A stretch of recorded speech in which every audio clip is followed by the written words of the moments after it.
мүгедектік бойынша мемлекеттік әлеуметтік жәрдемақы мөлшерінің тепе-теңдігі, оның қазіргі жағдайға сай келу мәселесін назарыңызға салғым келіп отыр. Мәжілістің жалпы отырысында 3 жылдық бюджет жобасын қараған кезде сіз бүгінгі күн мүгедектігі бар адамдар үшін әлеуметтік төлемдердің мөлшері 3 көзден бюджеттен мемлекеттік әлеуметтік сақтандыру қорларынан және сақтандыру компанияларымен шамамен 146 мың теңгені құрайтынын айттыңыз.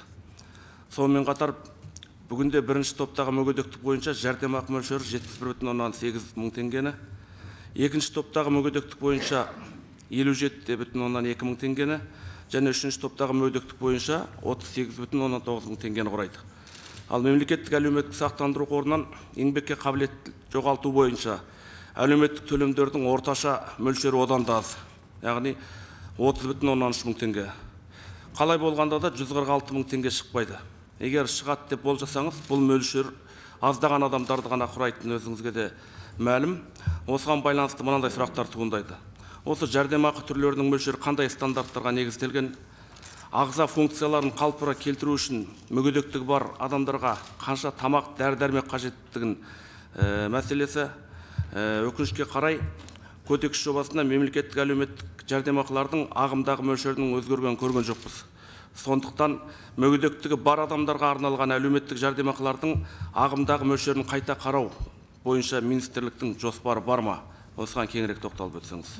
Біріншіден, жәрдемақылардың көлемі жөнінде айта кетейін. Жәрдемақылардың көлемін көтеру жөнінде министрліктің жоспары бар.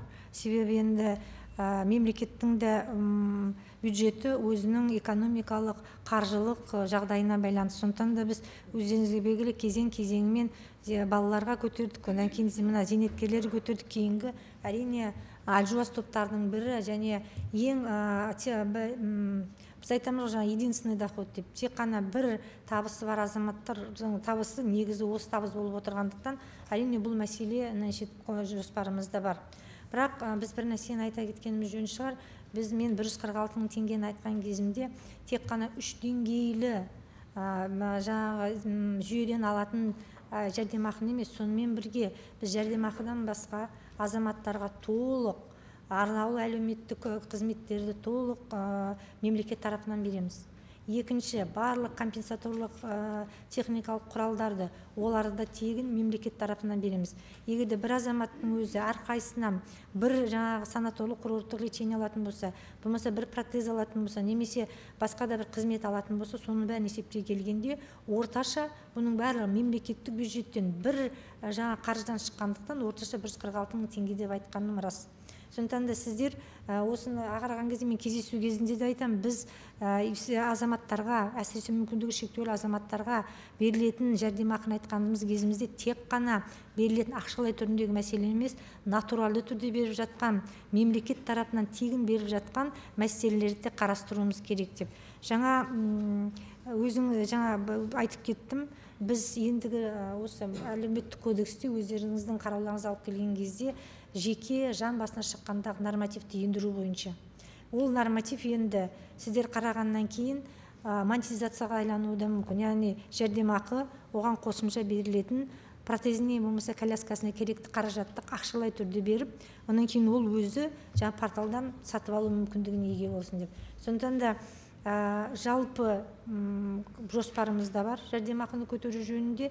Екінші, сонымен бірге оларға көрсетілетін қызмет пенен техникалық түрлерінде құралдарында жақсылау жөніндегі мәселе көтеріліп жатыр. Сонан кейін мемлекет тарапынан біз қазір айтып отырмыз, базалық жәрдемақыларды көбейтуіміз керек. Сонымен бірге мына біздің әлеуметтік фондтардан да берілетін жәрдемақыны көбейтуіміз керек. Себебі оған жұмыс берушілер 5%-ын жіберіп отыр.